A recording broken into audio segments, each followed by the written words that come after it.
तो चलिए अब शुरू करते हैं सुपरफास्ट खबरों का सिलसिला।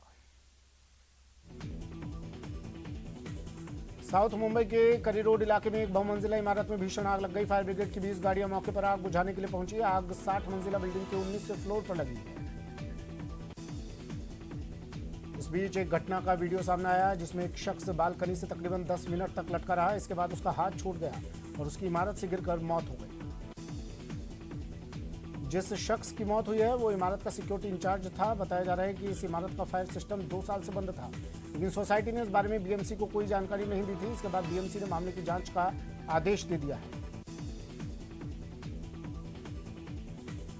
पीएम नरेंद्र मोदी ने आज देश को संबोधित किया। उन्होंने कोरोना के खिलाफ जंग में 100 करोड़ वैक्सीनेशन डोज का आंकड़ा पार करने पर देश के लोगों को बधाई दी। कोरोना काल के 19 महीने में ये उनका 10वां संबोधन था। दिवाली से पहले दिए 20 मिनट के संबोधन में पीएम का फोकस कोरोना वैक्सीन के 100 करोड़ डोज पूरे होने और महामारी से निपटने के तरीकों पर रहा।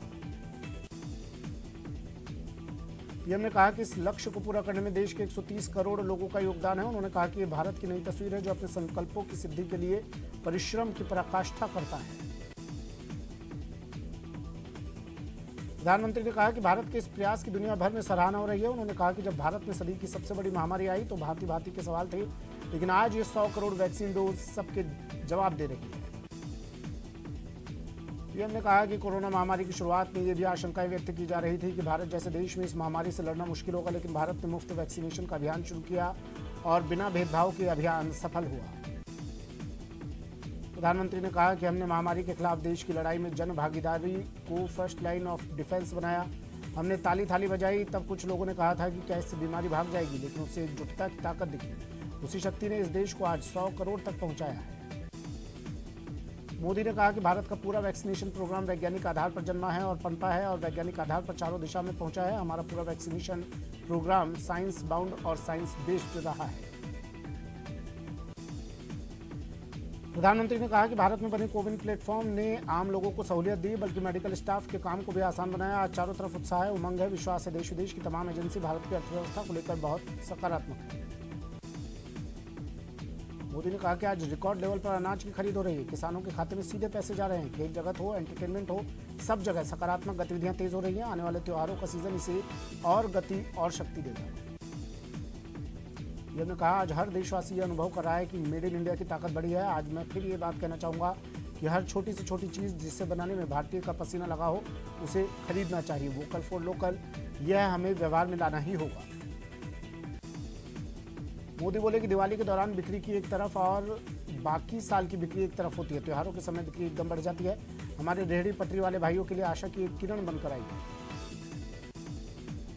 पीएम ने आखिर में कहा कि कवच कितना भी बड़ा और सुरक्षित हो, जब तक युद्ध चल रहा हो हथियार नहीं डालना चाहिए। हमें त्योहार सतर्कता से ही मनाना है। कहीं भी जाए तो मास्क लगाकर जाना है। देश में कोरोना वैक्सीनेशन का आंकड़ा 100 करोड़ पार होने के उपलक्ष्य में सूरत में एक रेस्टोरेंट मालिक ने 100 प्लेट लोचा लोगों को मुफ्त में बांटा। जम्मू कश्मीर के पुंछ जिले के मेंढर के भिम्बर गली इलाके में सुरक्षा बलों ने एक युवक को हिरासत में लिया है। ये युवक सैन्य स्थल और आतंकी मुठभेड़ की कवरेज के लिए पहुंचे मीडिया कर्मियों के वाहनों की तस्वीरें ले रहा था। उसके मोबाइल में पाकिस्तान के कई नंबर मिले हैं। बांग्लादेश में हिंदुओं के खिलाफ हिंसा के विरोध में प्रदर्शनों का दौर जारी है। त्रिपुरा की राजधानी अगरतला में बड़ी संख्या में वीएचपी कार्यकर्ता सड़क पर उतरे और जोरदार प्रदर्शन किया। उत्तराखंड के रामनगर बैराज से पानी छोड़े जाने के बाद यूपी के मुरादाबाद और रामपुर जिले के 100 गांव बाढ़ से घिर गए हैं। बाढ़ के कारण फसलों को भी काफी नुकसान पहुंचा है। वहीं लोगों का जीवन अस्त व्यस्त हो गया है। आर्यन खान और अनन्या पांडे के बीच हुई चैट की कुछ डिटेल्स सार्वजनिक हुई है। इसमें आर्यन अनन्या से पूछ रहे थे कि क्या गांजे का कुछ जुगाड़ हो सकता है। इस पर अनन्या ने जवाब दिया था, मैं अरेंज कर दूंगी। कांग्रेस नेता राहुल गांधी ने गुजरात के कांग्रेस नेताओं के साथ दिल्ली में बैठक की। बैठक में राजस्थान के चिकित्सा मंत्री और गुजरात के कांग्रेस प्रभारी डॉक्टर रघु शर्मा भी मौजूद रहे।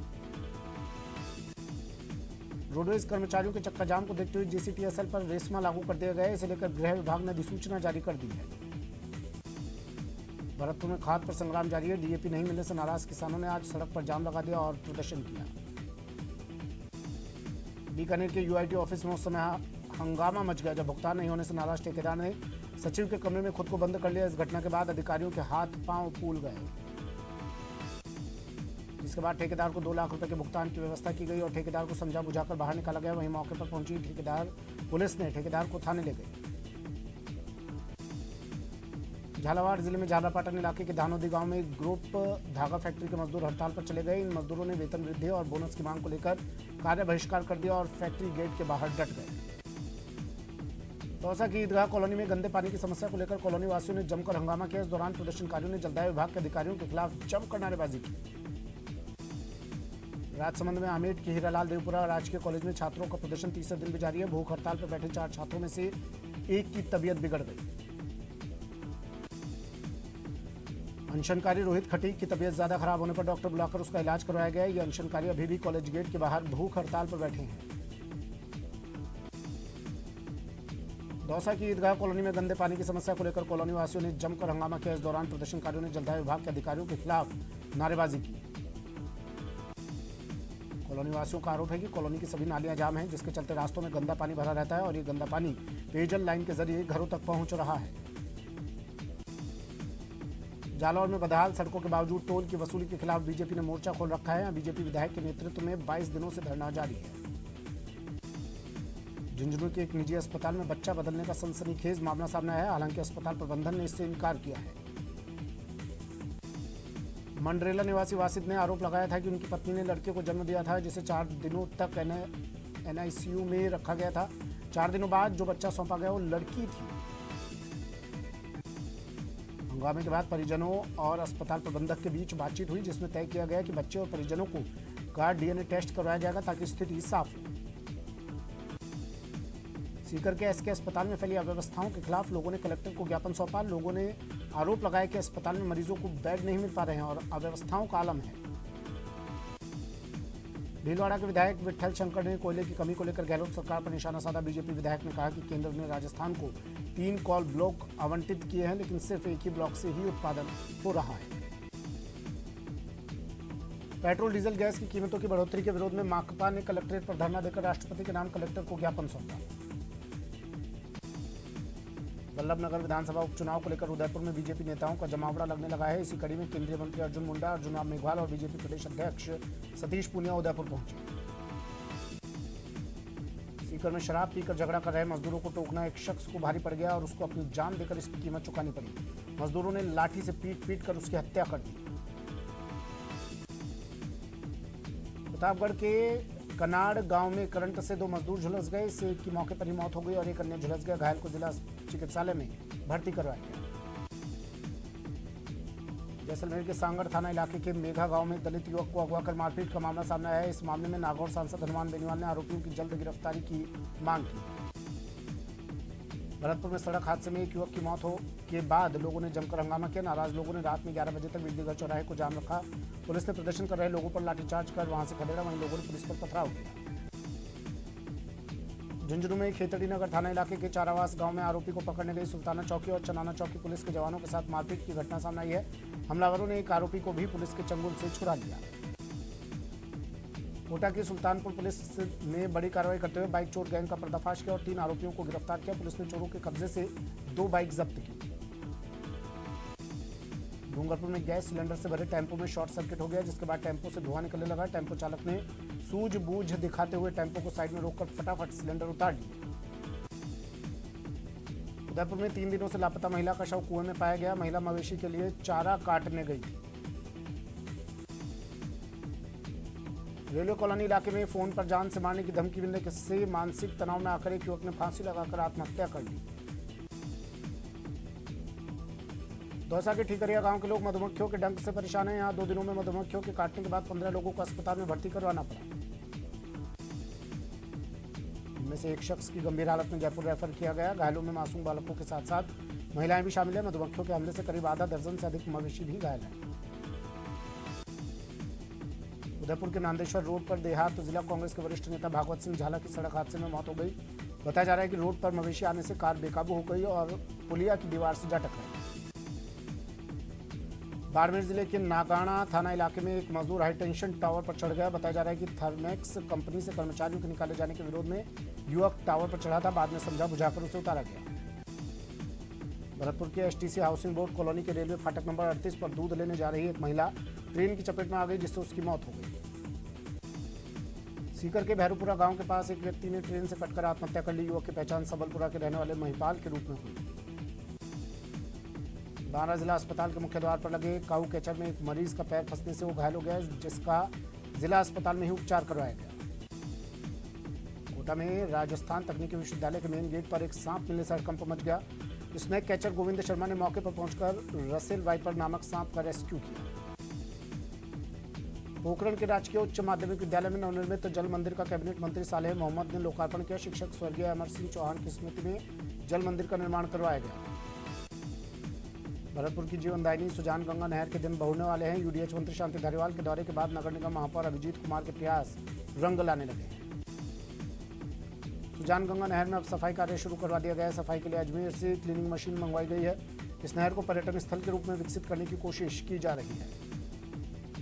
डेंगू से जूझ रहे जैसलमेर जिले से 70 मेडिकल स्टाफ को रिलीव कर दिया गया है, जिससे जिले की स्वास्थ्य सेवाओं को बड़ा झटका लगा है। राजसमंद जिले में भी डेंगू तेजी से पैर पसार रहा है। जिले में अब तक डेंगू के 58 मरीज मिले हैं, जिसके बाद चिकित्सा विभाग ने विशेष टीमें बनाकर डोर टू डोर सर्वे शुरू कर दिया।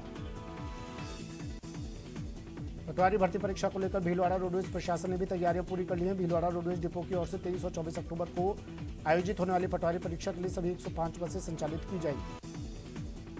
देश के 26 राज्य खेल संघों का प्रतिनिधित्व करने वाले FEAI ने दिल्ली में एक राष्ट्रीय शिखर सम्मेलन का आयोजन किया, जिसमें खेल के दिग्गजों, ई स्पोर्ट प्रतिभा और प्रमुख राज्यों के प्रतिनिधियों को एक साथ लाया गया। संभागीय आयुक्त कैलाश चंद्र मीना ने कोटा कलेक्ट्रेट वीसी केंद्र से संभाग में चल रही योजनाओं की समीक्षा की। वीसी में संभाग के सभी जिलों के कलेक्टर सहित 21 विभागों के अधिकारियों ने भाग लिया। भरतपुर में आज संभागीय आयुक्त ने किसानों का सम्मान किया। संभागीय आयुक्त ने कहा कि आज उन्नत तकनीकी खेती कर किसान अच्छी फसल पैदा कर रहे हैं। कोटा में एक परिवार ने 7 साल की बेटी की मौत का दर्द दिल में होते हुए भी मानवता की मिसाल कायम की। परिवार ने 7 साल की परी की मौत के बाद उसका नेत्रदान करवाया, जिससे 2 लोगों की दुनिया रोशन हो सके। जयपुर संभाग के संभागीय आयुक्त दिनेश यादव ने कलेक्ट्रेट में अन्य विभिन्न योजनाओं की प्रगति और स्थानीय मुद्दों पर जिला स्तरीय अधिकारियों की बैठक ली। इंदिरा गांधी शहरी क्रेडिट कार्ड योजना में झुंझुनू ने राजस्थान में सबसे बेहतर कार्य किया है। इसके लिए मुख्यमंत्री अशोक गहलोत ने झुंझुनू जिला कलेक्टर और आयुक्त नगर परिषद झुंझुनू अनीता खीचड़ को शाबाशी दी।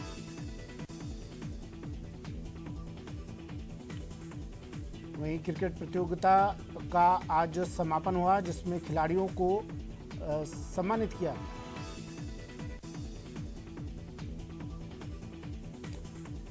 टाइगर सफारी पहुंचे टीवी एक्टर सनी राठौड़। पत्रकारों से इस दौरान बातचीत में उन्होंने टाइगर सफारी को लेकर अपने अनुभव शेयर किए। इस दौरान टीवी एक्टर ने अपनी फैमिली के साथ सरिस्का सफारी का लुत्फ उठाया।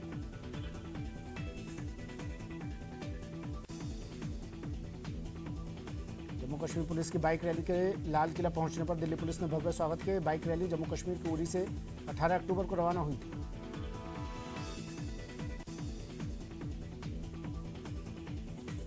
ITBP की साइकिल रैली के अहमदाबाद पहुंचने पर सिटी पुलिस ने भव्य स्वागत किया। रैली आजादी का अमृत महोत्सव कार्यक्रम के तहत निकाली गई है।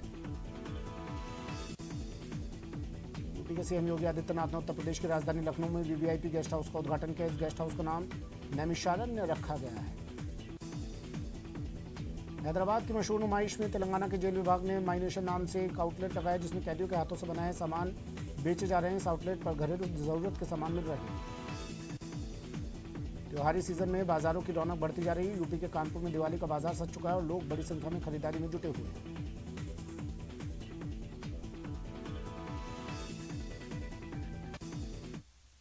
चलिए वक्त एक ब्रेक का, जल्द हाजिर होंगे।